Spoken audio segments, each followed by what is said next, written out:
সরকারি চাকরির প্রস্তুতি নিবে ভাবছো, অথচ ভাবছো আমি তো পড়াশোনায় ভালো না, আমার দ্বারা হবে না। তবে এই ভিডিওটা তোমাদের জন্য। চলো ভিডিওটা শুরু করা যাক। Hello everyone, good morning. কেমন আছো তোমরা সকলে? আশা করছি ভালো আছো। আজকে ভিডিওটা নতুন পরীক্ষার্থীদের জন্য। নতুন যারা ভাবছো পুলিশে প্রস্তুতি নেবে, কিভাবে নেবে, কি করা উচিত, কি করা উচিত না, এই ভিডিওতে শেয়ার করব। আমরা অনেকেই যারা প্রস্তুতি নেব, চাকরির প্রস্তুতি, প্রথমের দিকে ভাবি যে কীভাবে প্রস্তুতি নেব। চাকরির প্রস্তুতি নিব মানে শুধু কি সবসময় অন্ধকার ঘরে একা বই নিয়ে বসে থাকা? তুমিও কি তাই ভাবছো? তবে তুমি ভুল করছো। তুমি পুলিশ হওয়ার স্বপ্ন দেখছো, তাই তোমাকে একটা কথা সবসময় মাথায় রাখতে হবে, একজন পুলিশ হওয়ার জন্য শুধুমাত্র পড়াশোনা করলে হবে না। পড়াশোনার পাশাপাশি তোমাকে মেন্টালি, ফিজিক্যালি এবং ইমোশনালি অনেকটা স্ট্রং হতে হবে। তাই পড়াশোনা করার সাথে সাথে তোমাকে নিয়মিত মাঠও প্র্যাকটিস করতে হবে। আর একটা কথা, চাকরি প্রস্তুতি নিচ্ছ, তবে একটা কথা মনে রেখো, নিজেকে কোনো এক্সকিউজ দেওয়া যাবে না।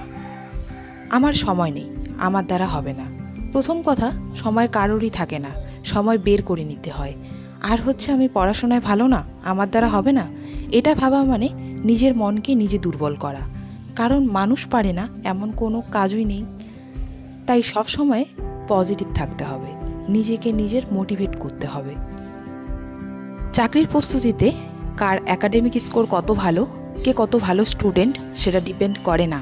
ডিপেন্ড করে কার কত ধৈর্য, নিজের প্রতি বিশ্বাস, জেদ, ডিসিপ্লিন এবং হার্ডওয়ার্ক।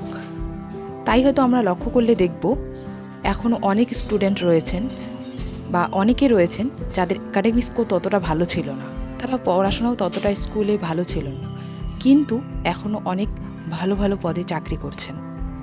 একটা কথা মাথায় রাখবে, যুদ্ধে তারাই জয়ী হয় যারা শেষ পর্যন্ত যুদ্ধের ময়দান ছেড়ে পালিয়ে যায় না, শেষ পর্যন্ত লড়তে থাকে।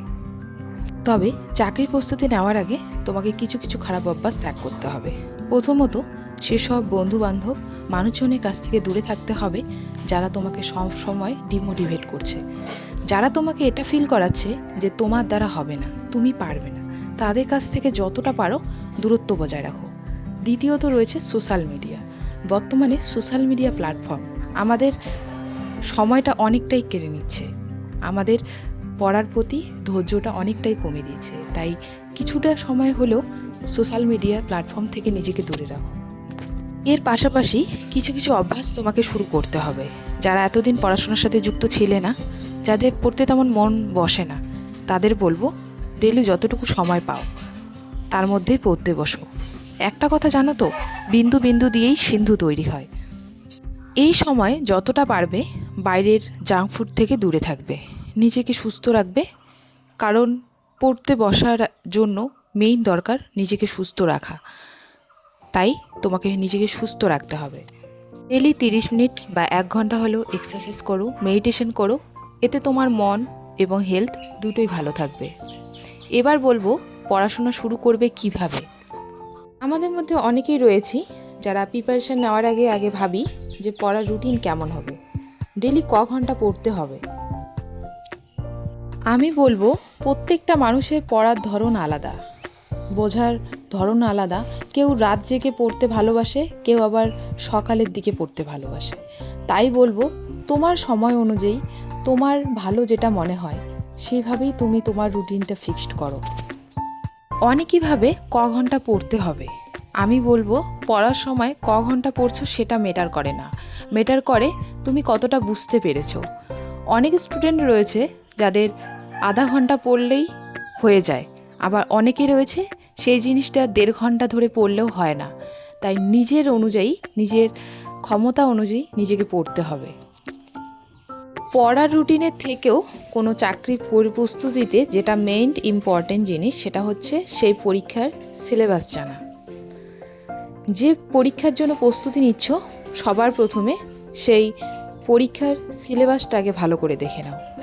তার সাথে সাথে প্রিভিয়াস ইয়ারের কোশ্চেন পেপার দেখে নাও যে কোশ্চেন প্যাটার্ন কীরকম আসছে।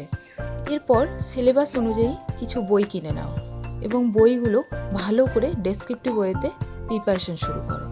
আমাদের পরীক্ষাগুলো হয়তো এমসিকিউ লেভেলের, কিন্তু আমাদের এমসিকিউ পড়লে হবে না, তার জন্য আমাদের ডেসক্রিপটিভ ডিটেলসে জানা প্রয়োজন।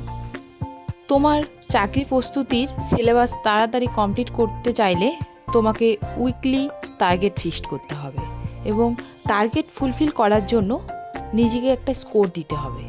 এতে দেখবে তোমার যখন টার্গেট ফুলফিল হবে নিজের প্রতি একটা আত্মবিশ্বাস বেড়ে যাবে। সিলেবাসে প্রত্যেকটা সাবজেক্টে সমান গুরুত্ব দিতে হবে।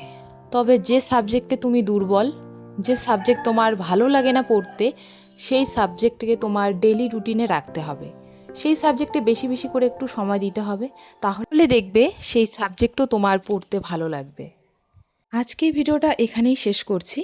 আজকে ভিডিওটা কেমন লেগেছে এবং নতুন কোন টপিকের ওপর ভিডিও চাও অবশ্যই কমেন্ট বক্সে জানিও। তো চলো আজকে টাটা। সকলেই সুস্থ থেকো, ভালো থেকো, নিজেদের খেয়াল রেখো।